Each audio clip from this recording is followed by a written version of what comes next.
things to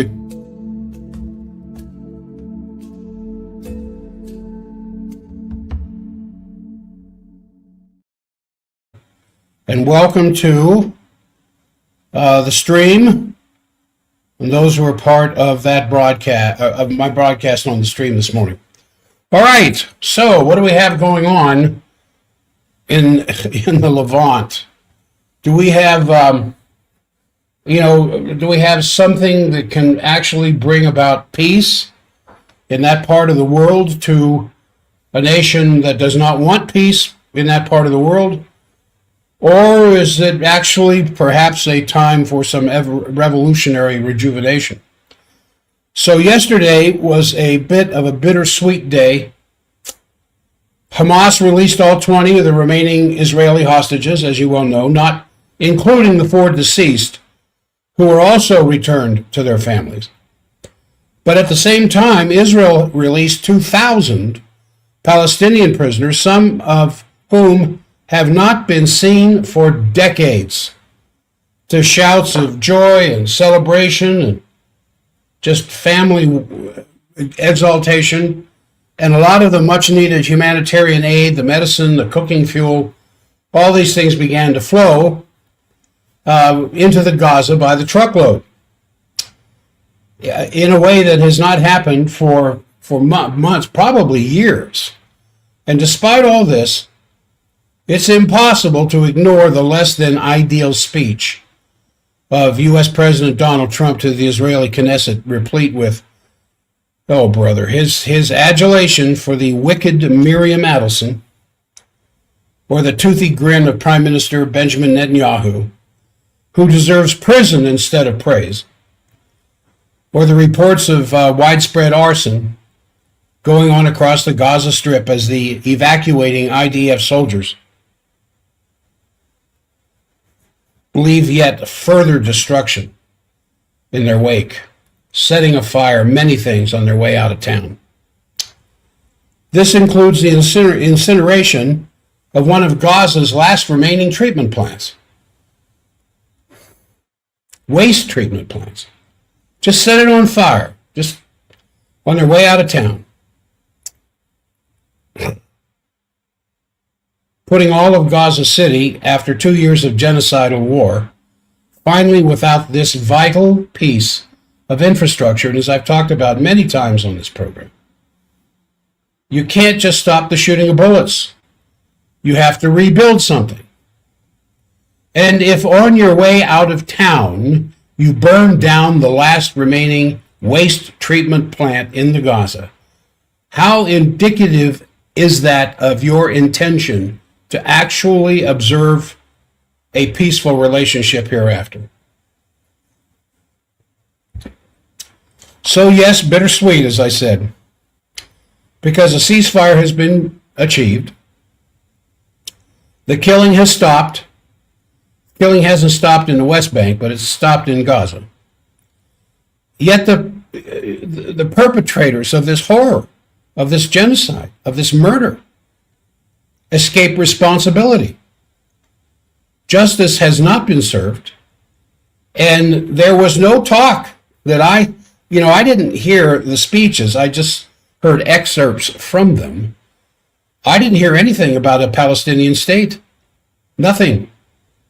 And the people responsible for the deaths of some estimates as much as 500,000 or more Palestinians over the last 2 years, no accountability at all. Because a complete transcendental change is what's required here if a return to bloodshed and the same cycle of violence is to be avoided. So towards this end, it's important to consider the words, a speech that was given of former Speaker of the Knesset, Avram Berg. Actually, it was 2 days ago. He said this: there are moments in history when not only states change, but entire nations. It is not borders that are redrawn, but consciousness itself. Not governments that are replaced, but the collective soul that undergoes transformation. After 1945, the Germans awoke from the nightmare of Nazism and faced what had been done by them and in their name. After Vietnam, Americans emerged from the shattering of national innocence as a different people. The war in Gaza is such a moment for the Jewish people. It is not another round in the endless cycle of Middle East violence, but a historic turning point. It's a moment in which we must look in the mirror and recognize what we have become, and it is ugly. Then Berg goes on to call for exactly such a transformational change. He condemns the policies of vengeance, the policies of racial supremacy, and religious fundamentalism as has been expressed by the policies of Israel for the last 2 years. And he invokes what he calls the better traditions of Judaism. He said this: the beating heart of Judaism was never physical force, but spiritual refinement. The Jewish hero was never the neighborhood bully, but the one who conquers his own impulse and the one who turns his enemy into a beloved friend. You ever heard Judaism expressed like that? That's certainly not the expression we've been getting from Israel. Well, and by Israel, I mean not the people, but the government. It's just like here in our country. There's a big difference between the will of the common folk here in America, the everyday heroes who get up and go to work, provide for their children and their families, obey the laws, improve life as they possibly can in their understanding of it, and that kind of a mindset as opposed to what goes on in Congress every day. Two different animals. And that's what Berg is saying, Avram Berg, Speaker of the Knesset. It's kind of the Mike Thompson of Israel, saying this. The Jewish hero was never the neighborhood bully. Yet all during the last 2 years, all you get is this David and Goliath type thing, and the Canaanites, and them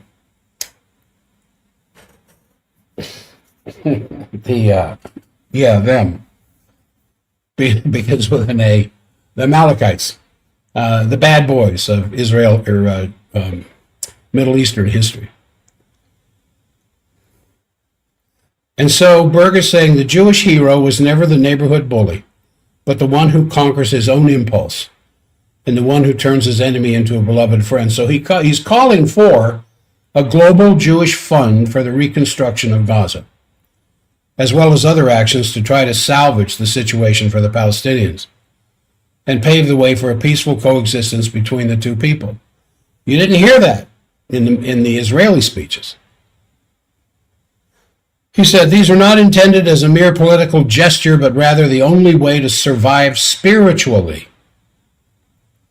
So as a former leader of a leading member of Israel's government, Berg's sentiment kind of underscores the potential that exists for such a transcendental shift. And I know I sound like a broken record when I say this, as I have said before, talking about LaRouche's Oasis plan. You can't just stop shooting the bullets. You have to rebuild. And you can't... if you take a flight, if you get in a plane and you fly from Ankara to the Sudan, all along the Eastern Mediterranean, going over into Iraq and Syria, down into Israel, seeing Jordan from the air, into the Negev, into Egypt, down to the Sudan, all you see is brown and gray, and brown and gray, and brown and gray.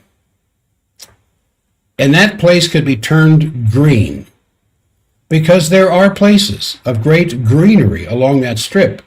It's just very small spots here and there, where they've been able to, through nuclear-powered desalination, create rivers of fresh water. That's what needs to be done in the Gaza. Not just bulldozers pushing all the debris away, where they'll probably end up doubling the death once they find all the squashed people between the pancaked buildings. But you've got to bring something in behind it, a true transformation, not of just the earth, but of the heart and the soul in the people. Now, it's surprising the percentage of Israelis who believe in a two-state solution. They're not all crazies. So the world witnessed a great sigh of relief that was expressed by many world leaders yesterday when the first phase of President Trump's peace agreement with Gaza took effect. Not with Gaza, but for Gaza. Hamas freed the remaining 20 living Israeli hostages, while in turn, as I said, 2,000 Palestinians were released from Israeli prisons. Hamas also turned over the bodies of 4 deceased hostages, leaving 24 yet to be recovered. Why weren't they offered up? Well, they don't know where they are. Some people say they do, but most of them say, no, we don't know where they are. They've been bombed. Some of them were killed by the Israeli bombing. Until you go in there and clean the mess up, you may never find these bodies.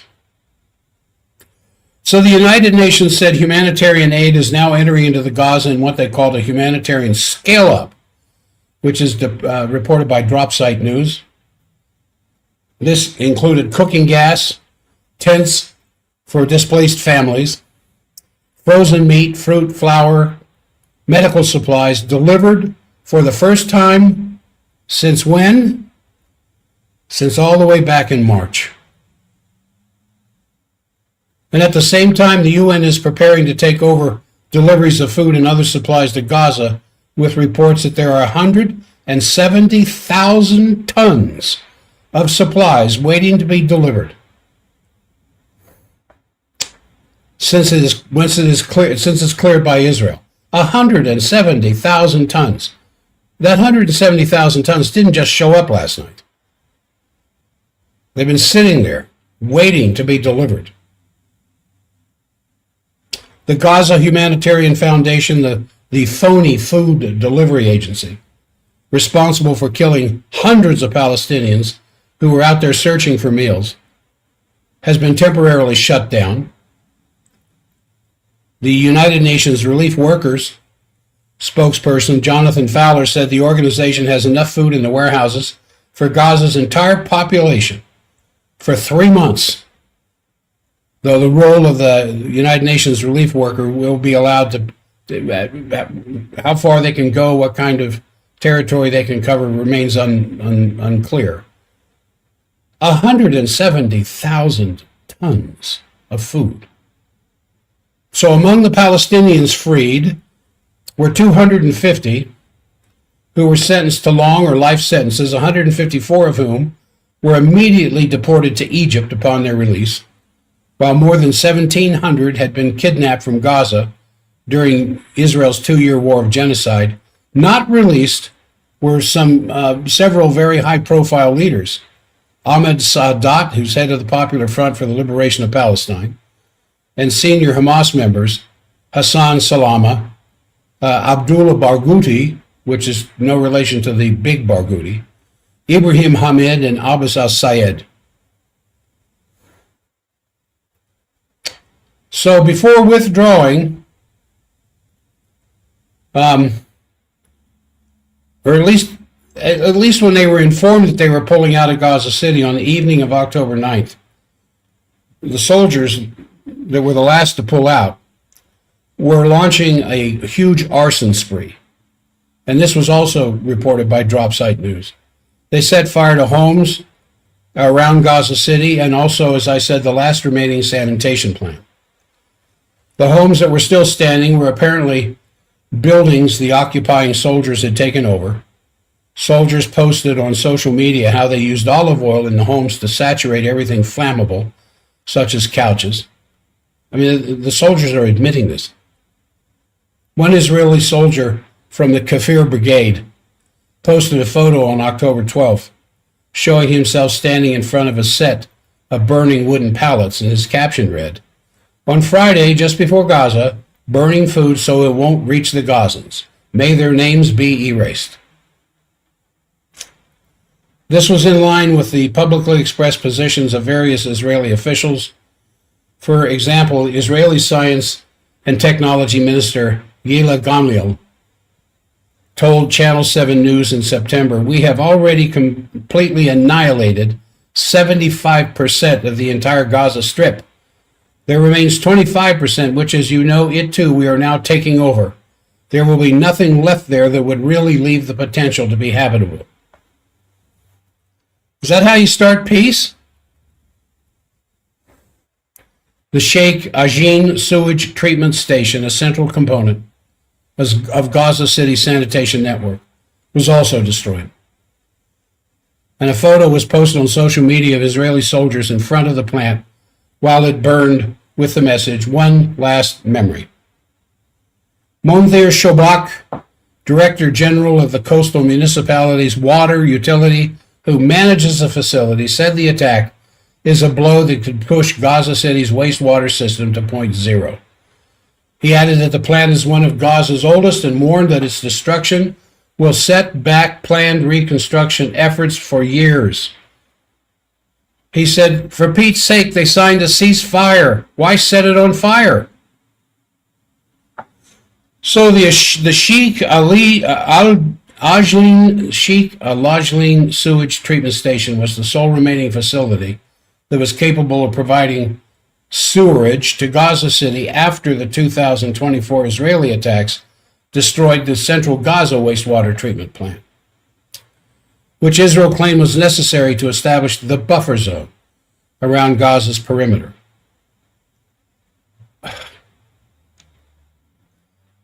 UN bodies on the ground have assessed the buffer zone to be part of a widespread systemic attack directed against the civilian population in Gaza. No kidding. A crime against humanity, they said.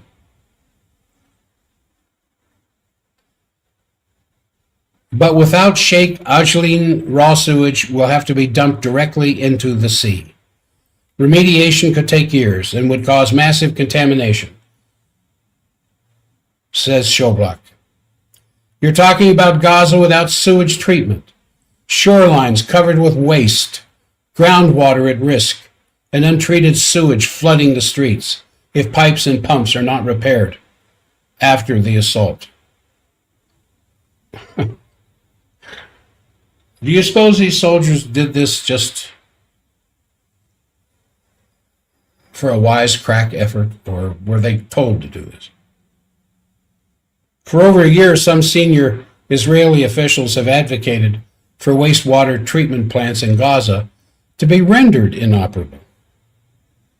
In March of 2024, current Israeli Minister of Foreign Affairs Gideon Sa'ar criticized the government for permitting repair works on the central Gaza wastewater treatment plant by Gazan authorities. This is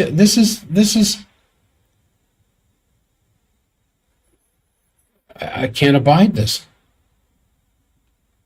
Earlier this year, the monster, Ben Gvir, in the course of congratulating the government blackout in Gaza, said the only thing left in Gaza for Israel's, the electricity company, to disconnect now is the wastewater treatment plant.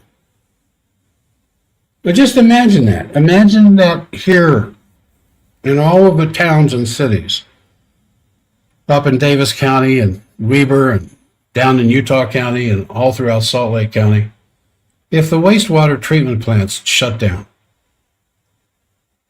what would you do? And not just shut down for filter cleaning, shut down. Shut down to a point where it would take them months to recover and get back up operating again. What would you do? Well, you would have to leave or dig holes in your backyard for your business. So that's why some people are using the term bittersweet as to what happened yesterday. Sweet in the sense that the murder might stop, but bitter in what's left behind.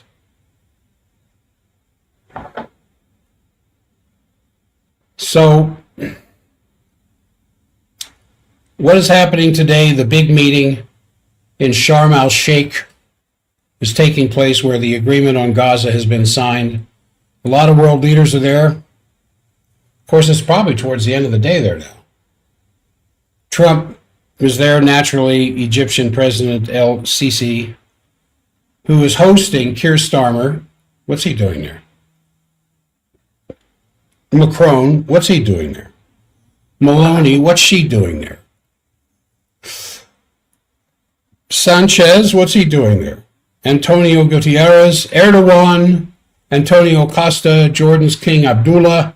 What are they doing there? Trying to find out if they can take some of the Palestinians?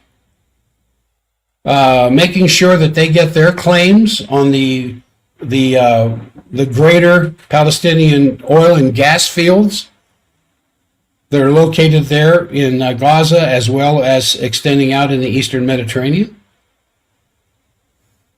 It seems Netanyahu, against previous announcements, has also joined. The last thing I heard, he's there. It could be that Trump has, Trump spoke to the Knesset. He announces that the war is over. I don't know how many times he said that. Now, obviously, the details have to be carried out, as everybody knows, as is usually the case of something of this immense size. The devil is in the details, but the situation in Gaza is absolutely horrendous. 70% of the entire Gaza Strip has been flattened, turned into rubble. There's 25% remaining, but there's absolutely nothing left to be potentially habitable. And as Ben Gvir or Smotrich had said, the first phase of any building is leveling it to the ground. That obviously has happened. You've seen the pictures, just like I have. So even if large amounts of humanitarian aid are now allowed to come in, you can only imagine that given the fact that there is no infrastructure, no roads, no organized plan of distribution, that this is going to turn out to be something very tense and difficult for the next few weeks, to say the least, as we start to move into winter. Then naturally, the big question is, what will happen if the hostages are all released, at least the living ones? Will Netanyahu stick to his agreement that the fighting is over? There's a lot of worries that he isn't going to do that. In fact, that's been my prediction. In fact, I moved my prediction of his attacking Iran, at our behest, of course. I moved it up from before Christmas now to before Thanksgiving. This kind of had to be settled and done and put away to the point where it wasn't causing so much worry and concern on the part of the United Arab groups, the various militaries in the area, not the least of which is Russian, so that they can carry on the war against Iran. So this is not a moment to be complacent. Now, the danger is large because yesterday it was reported that Iran, according to Foreign Minister Araghchi, pulled out of the agreement with the IAEA, which had been signed in the beginning of September in reaction to the snapback mechanism that was introduced by the European Three: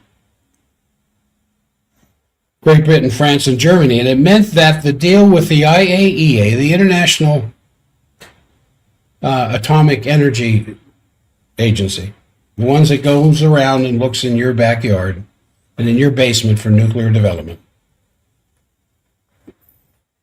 the deal with Grossi is now suspended. What does that mean?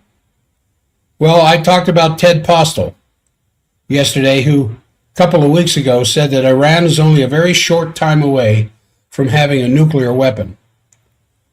I mean, who knows what Iranian intelligence has gathered to assume the situation to be? There are those who claim Iran already has a nuclear weapon. In fact, they already have several missiles armed with nuclear weapons. So this is something to be extremely alert about, to say the least. Obviously, I suppose people need to be urged everywhere. The only way out of this is the Oasis plan. Immediately start building these small nuclear desalination plants to flood this entire area with rivers of fresh water. Now, there's organizations here in the United States already at work at this. Pax Christi. It's a religious organization. But this is something that needs to be deployed to the religious institutions in particular, not only Catholic, as Vance has talked about doing, but Protestant, Muslim, other denominations. It's very, very clear what could change the situation for the better. But we have to see. Trump has definitely gave a very glamorous speech to the Knesset. The deal itself was negotiated by Jared Kushner and Witkoff with the relevant Arab mediating countries, Egypt, Qatar, and the Emirates. It's too early to say. Obviously, what can be said is that it's good that the war ended. It's good that humanitarian aid gets in, the 170,000 tons of undelivered food accumulating over the last several months. But what's going to happen once Hamas has the hostages released? And it's not yet clear what they're going to do in terms of delivering all their weapons. If they say, yep, you got them, how do you know? You know, it's just like a new officer, policeman, frisking somebody and finding a gun in their shoulder holster, but they miss the ankle wrist holster, the ankle holster, not ankle wrist. And what about destroying all the Hamas tunnels? That's supposed to be a part of the plan here. That can only be done, obviously, with an enormous amount of explosives and more havoc that will cause. So the situation remains extremely tense and volatile. It's good that this step has happened, I think, but I think it would be a far cry from reality to think, even for one moment, that this is the end of the story. All the motives some people in Israel had to do with this in the first place still remain. The West Bank situation still remains. The Palestinian state has not been created. So the Oasis plan, not only for Israel and Gaza, but for the entire region, remains the absolutely necessary ingredient to come to a peaceful solution. Then the other major crisis, I talked a little bit yesterday, is the crisis in the Ukraine. What will happen there is equally hot, because there is no sign at all that the war hawks in Europe are letting off their insane plan to take on the largest nuclear power on the planet. There are reports that Ukraine intends to attack targets in Russia. To accelerate such attacks, especially they want to attack the energy infrastructure of Russia, leading to an all-out blackout of Russia, especially since Russia is attacking the energy infrastructure in the Ukraine. They want to counter that. Trump already has called that effort to be a paper tiger. But now the question is, what's going to happen with the Tomahawk that I talked about yesterday? I'll come back to that here in a moment. There's a massive discussion in Europe to erect what they're calling the drone wall, which is supposed to protect the European Union against Russian aggression.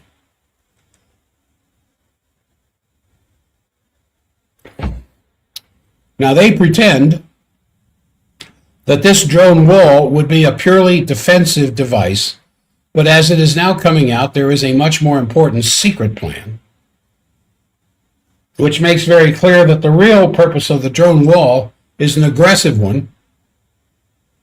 It involves very sophisticated elements like radar devices, acoustic sensors. The drones are supposed to be used with machine guns, high-efficiency lasers, in conjunction with Patriot missiles. They're supposed to become essentially offensive. Now, von der Leyen said one has to use them against the Russian shadow fleet.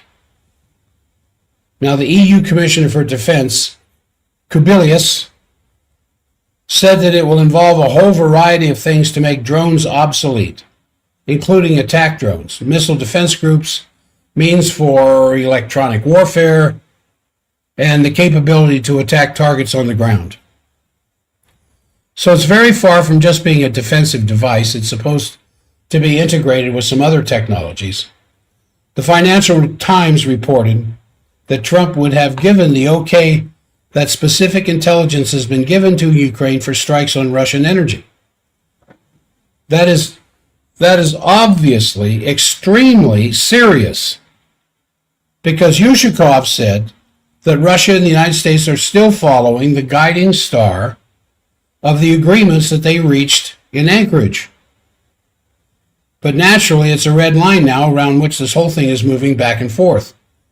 Rheinmetall has gotten a new order. They get a new order almost every day. This time it is for 600 Buschstormer, which is the Sky Ranger. It's a 30 short-range air defense system. Sky Ranger 30. It's a deal involving several billion euros. They want to equip the Bundeswehr with 600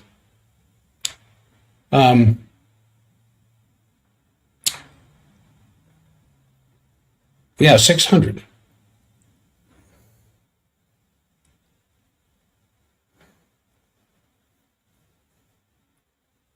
I'm trying to remember. It's Rheinmetall is in Munich, or in Bavaria, in a real dense industrial zone. Rheinmetall is the major military industrial complex outfit in Germany. And for several hundred billion euros, they've now contracted to build 600 of these defense systems.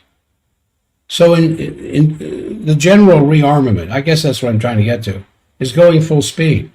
Also, Chatham House is demanding that Europe has to deny Russia access to the Northern Sea route, at least according to Russian conditions, by saying that Moscow is trying to increase its economic and military presence in the Arctic, and that must be blocked.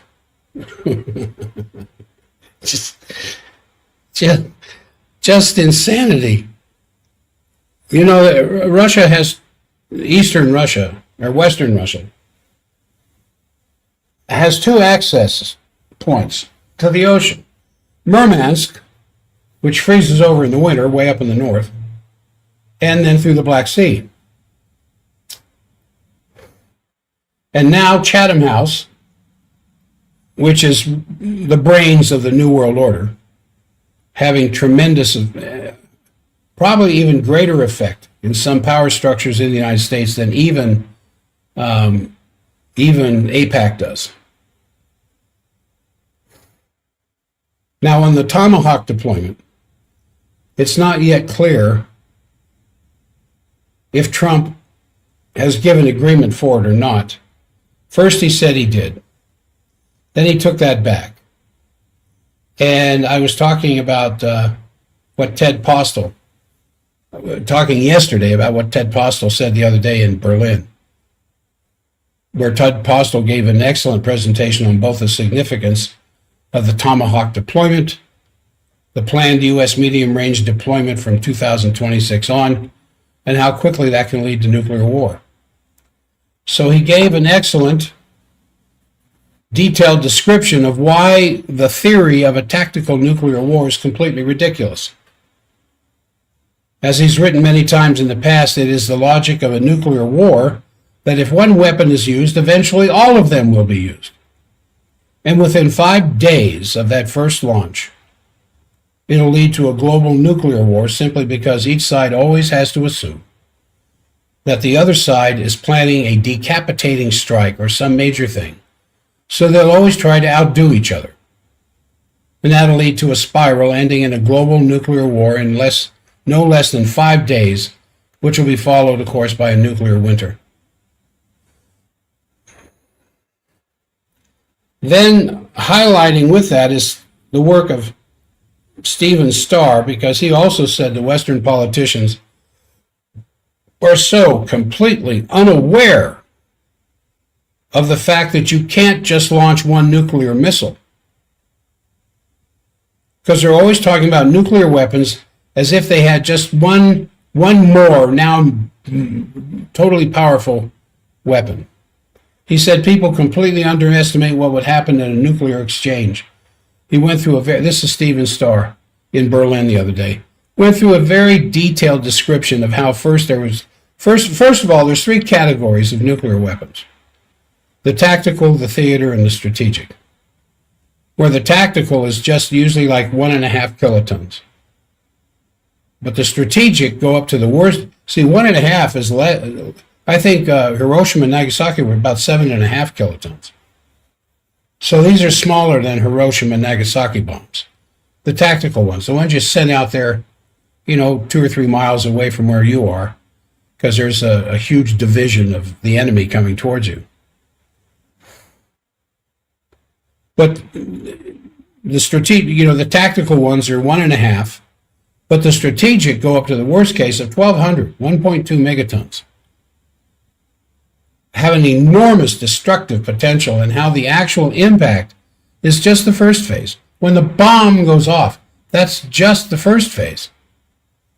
Maybe with a smaller weapon, a 2-kilometer radius in which everything is dead in the first blast, the people who are hit there are the ones who are in that 2-kilometer circle are the lucky ones, because they will be gone in an instant, and they'll be dead before they know they're dead. They won't have to feel the burn of radiologic poisoning later on. Because what happens then is an unleashing of a whole series of events. First, and I've done this with you many times on the program, you get this firestorm which will develop such high temperatures that all structures are melting, even those which normally are non-meltable metals. They just disintegrate because of the high heat. Then naturally the next phase is the radiation, which will have enormous long-term consequences. If it's dense enough, it will kill off all the life on the planet. And I think that is what we are absolutely on the edge of. And what these people are mindlessly playing with. That there are strategic planners, thinkers in the American military and the Pentagon who actually think a first decapitating strike against Russia is all that's necessary. And then there's others who believe now that aspects of the Ukrainian fighting force is literally retreating. They're retreating back to the Dnieper. They're going back across the Dnieper to the western part of the country to get away from the impending doom of the invading Russian forces.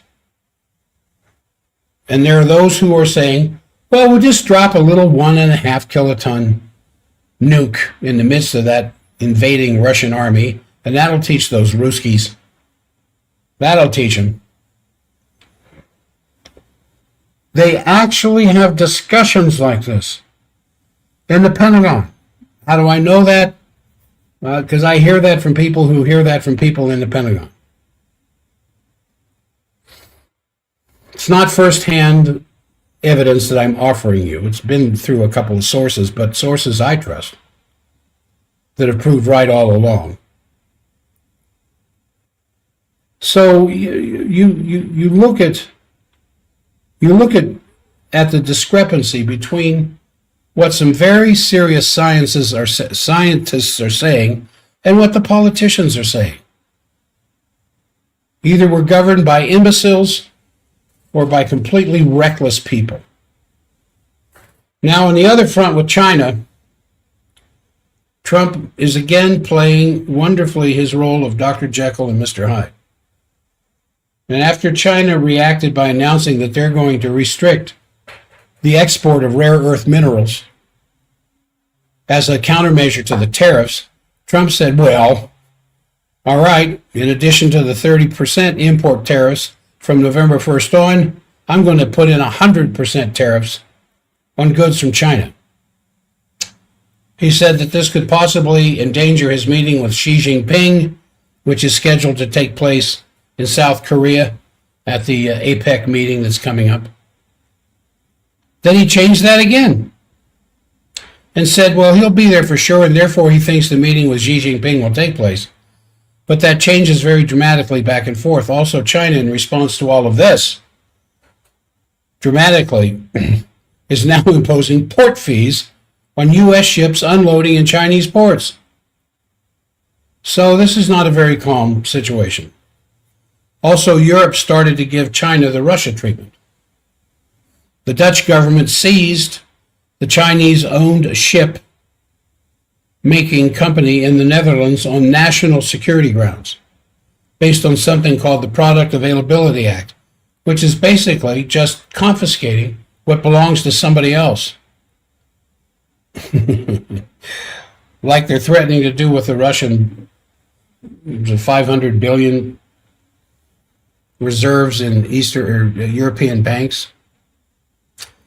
You know, if von der Leyen gets away with that, and she's able to take Russian assets from secured banking deposits and investment houses in Europe, who would ever trust putting their money in Europe again? Well, I think you can see that the idea of primarily Russia, but also China, North Korea, Iran, the African nations, are in the minds of these people, these colonialists, as mortal enemies. And it's so clear that when you have the axiomatic idea that there is no room for diplomacy, then you get this Hobbesian image that all these countries are your mortal enemy by definition, and the idea of partnership or even friendship is completely absent from that mindset. And like Charlie Kirk says, when the discussions stop, the violence begins. A wonderful saying, wonderfully true. Now, let's say somebody says something like, well, there may be conflicts, but these conflicts can be solved with diplomacy. And then you end up with a completely different conclusion. And I think that's probably a lot of the problem. If you eliminate the option of considering what some other country may actually have as a completely different intention than what you think, you may end up in World War III for no good reason. I think that's exactly what we're witnessing right now. Now, it's quite useful, a book, very quite useful book by Pino Arlacchi, A-R-L-A-C-C-H-I, Pino Arlacchi, on the 3 secrets that allow us to understand the exceptionality of the Chinese miracle. In other words, what's happened in China in the last 2 decades.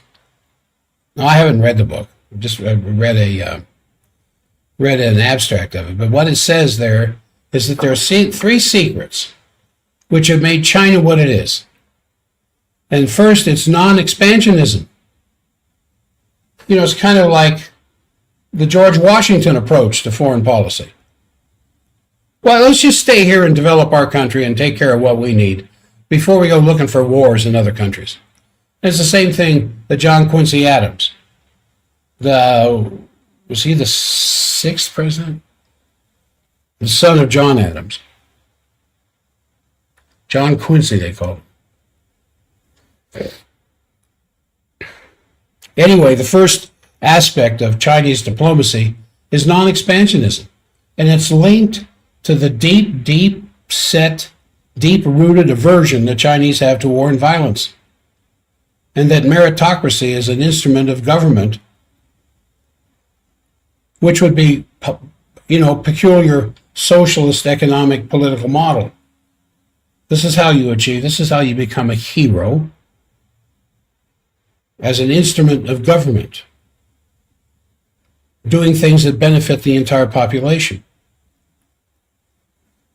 I think this kind of gives a key to understanding the several thousand-year-old civilization, which admittedly is very different than the Europeans, and the worldview and the structure of its institutions, different than anything else on the planet, for that matter. But it was developed 5,000 years ago, and especially 3,000 years ago, has been consolidated into a system with extraordinary resilience. And the Western countries would be well advised to study this, because it's a completely different approach. I mean, that is something one could say an awful lot more about, but I think we have to really get our understanding focused on what BRICS is doing, and China and Russia and India and these other countries, whose now combined GDP of the global majority, the global south, the BRICS plus nations, represents 85% of the GDP of the planet. And if America was smart, America would get involved with that as soon as possible. And then a more rational approach comes from the Slovakian Prime Minister, Fico, who said that he is not befriended with Putin or Xi Jinping, but that they're his colleagues, and that working together with them for peaceful relations and trade and economic development is a much more peaceful approach than bringing bombs into our country, missiles into our country aimed at Russia.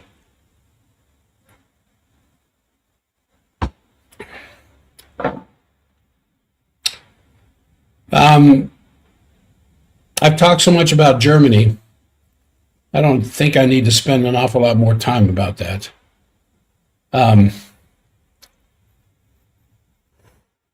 It's just that Germany was once the hub of European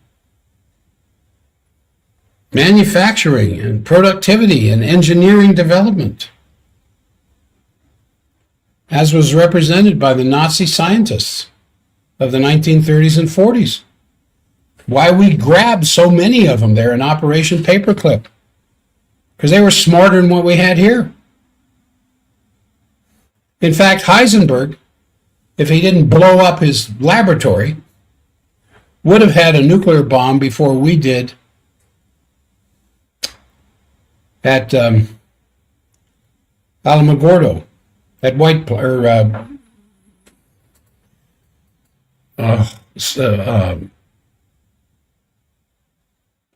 shoot. As I keep blaming this on my 75th orbit of the sun.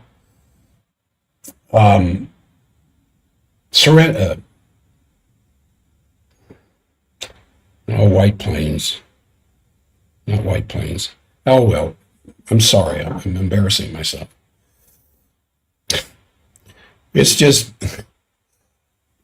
Heisenberg made one little mistake.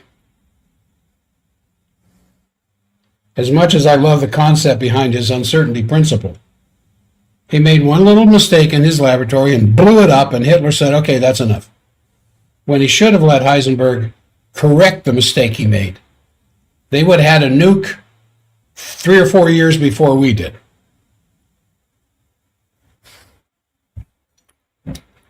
Then I saw this interesting thing about Belgium.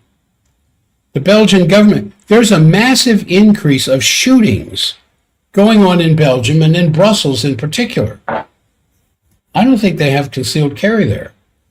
I think these are insurgents. But massive shootings. It's now, they're now calling Brussels the capital of the shooting criminality in all of Europe. They want to deploy the army, among other things, for security in Brussels. Like they see what Trump is doing here in our country. Now they want to do it in Europe as well. Pull the army in. Hell with posse comitatus.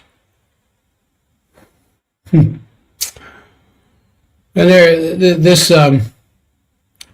and then the thing I alluded to a little bit earlier, the stealing of assets. This other thing is still looming out there. The idea of the Brussels bureaucracy and also Germany to support the stealing of the frozen Russian assets to build up the military in the Ukraine. This is threatening to become an enormous economic boomerang. Because together with an unbelievable nudging of the population towards war, where MERS is accused of using Orwellian doublespeak by saying war is peace and peace is war, it's almost a little bit like Hegseth. If they now move to confiscate these Russian assets, this is playing with fire, because this touches upon the fundamental international right to property. Once that happens, the consequences could be dramatic. Investors from the whole world, from the Gulf states to China, everybody would ask, is our money still safe now in Europe? They took the Russian money. They haven't yet. This is proposed dialogue. They took the Russian money. We're friends with Russia. Will they take our money too? So we saw what happened after the instrumentation of the dollar by the United States, and this could just be the end of the whole system. So we're in a completely up-escalating situation at any moment. And I think that in all of this, it would do one good to be absolutely sure that your thinking is well-founded on facts and not a bunch of bellicosity that's expressed by either our president or the Prime Minister of Israel or that clown of a fool who calls himself the President of Ukraine. And all this stuff that is just out there on social media. More and more, when patients come into the clinic, oh, and let me announce that special. I think we've got 1, maybe 2 spots left between now and the end of the month for new patients. I'm still offering that K-Talk special. You mentioned the word K-Talk, you can get it at half price. We did one yesterday. Lady yesterday who's been suffering horrible sciatica for over 2 years. Her MRI, I read it just before she came in, her MRI, the low back, just complete herniating disc pressure against a major nerve root that forms the basis of the sciatic nerve. And anybody who is not familiar with what we do in our clinic will say, as she's been told many times, the only way out of this is surgery. We have to cut that bad area out, put a little cage in there, artificial separation between L4, L5, and then fuse it as best we can. 6-month recovery, but then you'll be okay. Well, she knows about us, has known about us for some time. She just doesn't think that somebody who works on the neck can possibly do something with sciatica. I don't work on the neck. I work on the spine. I change the position of the entire spine by working in the area that controls the shape of the spine.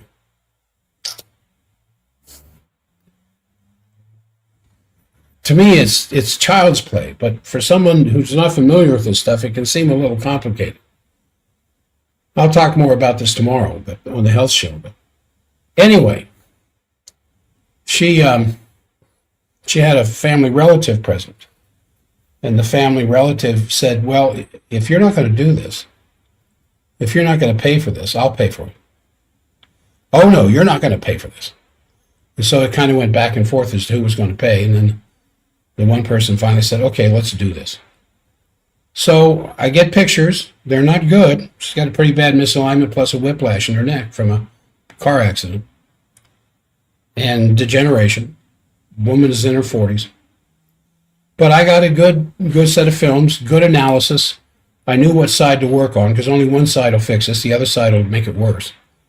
When you work on the spine, you have got to be on the correct side when you work on it, or you'll jam it up if you start working on the wrong side.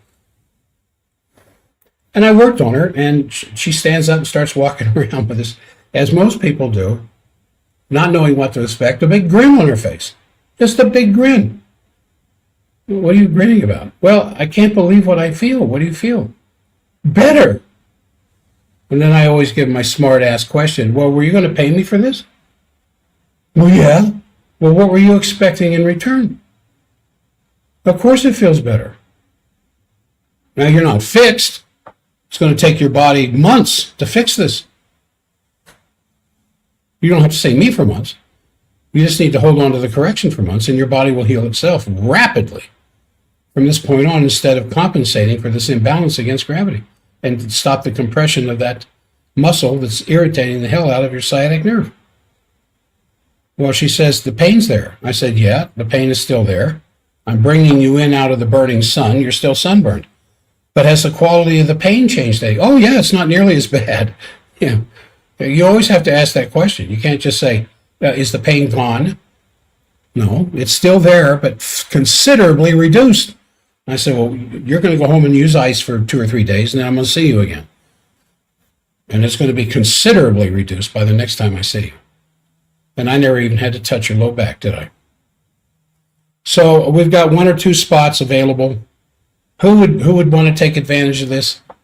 Migraines, headaches, neck pain and stiffness, shoulder stiffness and tightness, numbness, tingling, pins and needles going into the arms and hands, difficulty breathing, tight chest, scoliosis, tightness of the muscles in the low back around the waist, groin pain, groin pull, muscles, aches and pains in the legs, knees. Knee surgery is the most canceled surgery in our office, and I never touch the knees. So the evaluation consultation is free. If you decide you don't want me to take care of you, we'll still be friends. You just go on your way and it won't cost you a penny. But it has to be scheduled. 801-523-1890. 801-523-1890. Say K-Talk. And you get this at half price, because there's other people who won't be getting this at half price. All right, so Sammer, you're ashamed of Trump's speech to the Knesset. So am I.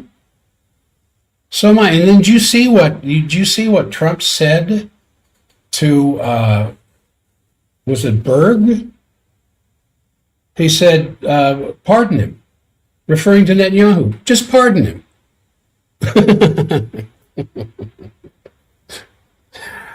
That's our president. Just pardon this genocidal, warmongering monster. He's afraid he's going to go to jail. I won't let you go to jail, Bibi. Just pardon him as he turns. I think it was to Berg, the speaker of the Knesset, but he wouldn't have the authority to do that. Maybe it was the president. Maybe he was speaking to the president. Just pardon him. All right, we're coming up here towards the end of the program. That's pretty much what I wanted to say. You get this. I think without the Oasis plan, a single state solution doesn't have any chance of surviving in the Gaza. All right. Let's see. The Paris conference is coming up. That's a biggie. You know, Macron, you see what Macron's ratings are? 12%. His popularity rating now is down to 12%. All right, we're going to come up here. I'm going to stop the recording at K-Talk, and then I am going to, I don't have to do anything because Lowell is there. So I am going to disconnect myself. What time is it? 9 o'clock. It's time for Lowell to get set up. Lowell will be with you for the next hour. I will disconnect, and I will see you all tomorrow at 7 a.m. for a health show. You keep your wits about you and study this stuff for yourself. Don't take it just because Stockwell said it. Study these things for yourself. I'll see you tomorrow. And for those of you on the stream, really appreciate your participation. And Sammer, thanks. You can always send notes as to what's going on here, for questions or anything else you'd like addressed. I will see all of you tomorrow.